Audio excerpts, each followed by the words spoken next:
So, No Limit artist Young Bleed has passed away. This, according to his son, Horrible, man. who very horrible. Mhm. So a few weeks back after the verses, Master P had posted a clip of Young Bleed performing and captioned it, talking about, just making sure you love it on your people and how amazing it is to be able to get together with people because you just never know what will happen.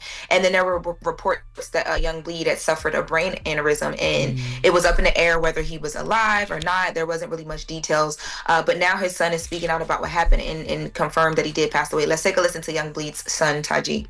Today we're going to be talking about my dad, Glenn Reed Clifton Jr., also known to the world as Young Bleed. As of November 1st, my dad gained his wings. My dad was 51 years old. So my dad didn't have no real health issues. Like most, as you get in age, had high blood pressure. He'd take his medicines and, do what he do. So not much. After his huge celebration of the verses, went to an after party, and that's where everything kind of spiked. Once he collapsed, he did pass from the aneurysm, the bleed to the brain. I do want to thank God for the strength to be able to sit here and have this conversation because I couldn't barely even talk a couple days ago, and throughout this week just kind of been in the bed thinking, I still don't know how to take this. It's still so unreal. Love that guy. Everything that's me is him. He taught me everything. He always poured so much life into me. I'm going to make sure his legacy stays alive. Man, 51 years old. That's not definitely at all. Rest in peace to Young Bleed. So they don't know how that happens? Yeah, so he said in this video that he's actually going to do some more research on brain aneurysms, but they're not for sure kind of what triggered it, that type of thing.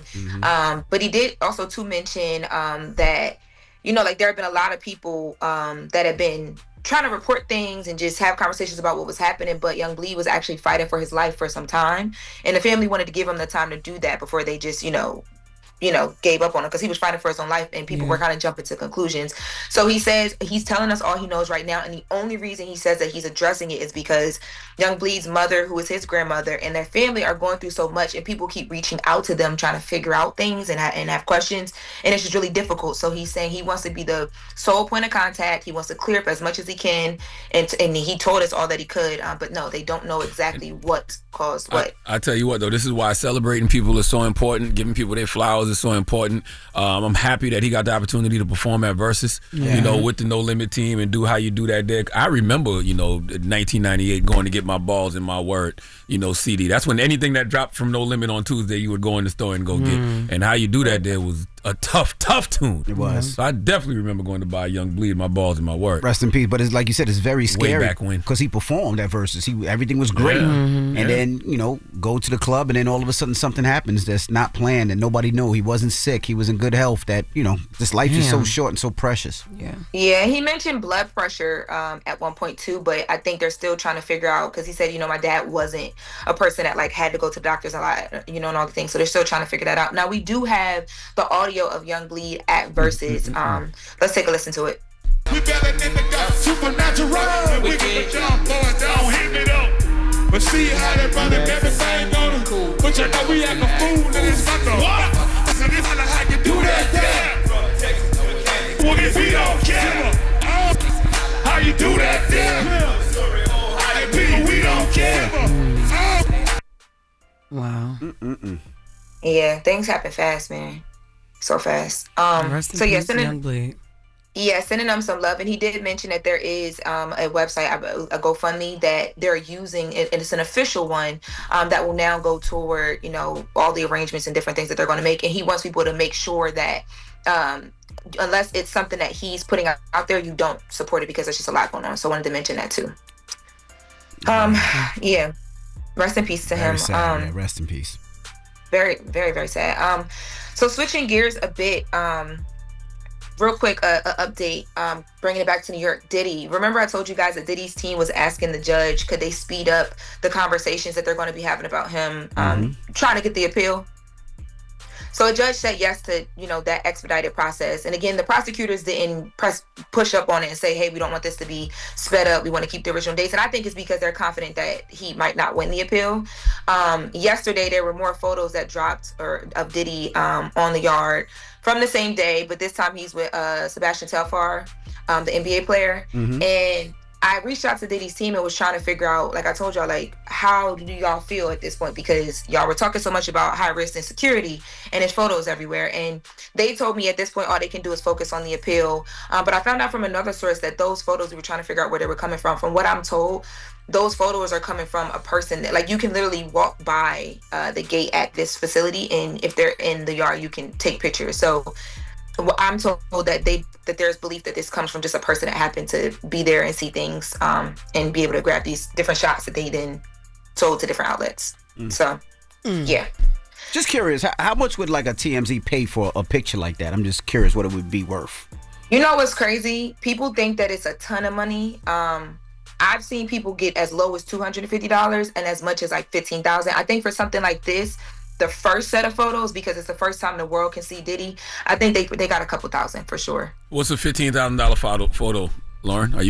Harvey made you sign a NDA for life? There are NDAs, and I worked on the story, so I wouldn't talk about it. But it was a video, and it was a big story in relation to an artist. Who was it? Yo.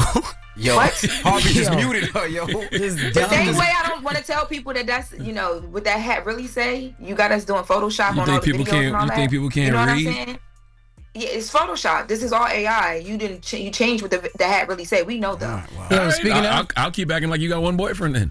Oh my! I'll keep your secret safe for me. Even though I got 2 videos that ain't AI. This was way before Soros. People, y'all like to twist words. Hey, low. Can't twist these videos I got. Speaking of prison, who else came home? Shorty. Blueface. There we go. Blueface, baby. Been out already with Krishan. I seen that he's reunited with his son. I don't know if they're back in a relationship or not. Listen, so he was on a stream with DDG, right? They were on stream like all night doing music, and Krishan popped up on the stream. It literally gave that they got a little something going on, but I thought she had just had another boo. So a bit confused. I know yesterday too, he was like with his kids and took his kids out, and Krishan was there, and the other baby mom was upset. So that whole saga is continuing now. Oh, you talking about the light-skinned girl, the one who was doing music before? Damn, I forgot her name. I ain't seen her in a while. The one they kept saying looked like Stewie. Don't do that. Yes, her. Yeah. But she's so cute. She is cute. Yeah, but look like Stewie. That's what they were saying. That's the only part you heard. The other first baby mother. I forgot her damn name, yo. She actually a cutie. I believe her name is Jade, right? Jaden Alexis. That's her name. Jaden Alexis. Yeah. Okay. But yeah. Cool. So he is home. It was like his mom was posting leading up to it, and then he posted a video himself to let us know he was home. But we have some audio of him from the stream. Let's take a listen to Blueface, because he's making music now, but he's saying that he had lost all motivation for music. Let's take a listen. You know what's crazy, man? Everybody in there like, man, you been writing? I ain't wrote shit. You been freestyling that bit? Like, man, wasn't doing no rapping in there, yeah. That took like all my mental capacity. You feel me? I ain't had no motivation. Like, my music is like all party shit. I don't rap about jail and so it was like it wasn't really my type of river. So I'm not finna get out and make no jail song. All right. Okay. Well, new Blueface on the way. Yeah, I know everybody been waiting. I know Envy, you want to bump it at the party, so he gonna get back in the studio for you, Envy. Y'all see the screenshot I just sent though? That is the latest with Loren. Yeah, how much you think we could sell that picture for? Yeah, how much can I get for that? What pose is that, Loren? Harvey, you want some revenge? I got videos. Baby. All right, it's the Breakfast Club. Harvey ever want any revenge? This is her covering her bald spot. This don't even look like it. It look like she don't want nobody to see the bald spot. She had a wig on. She down. See you later, my sweet babies. Hold up. Every day I wake up, wake your ass up. The Breakfast Club. Y'all finished or y'all done?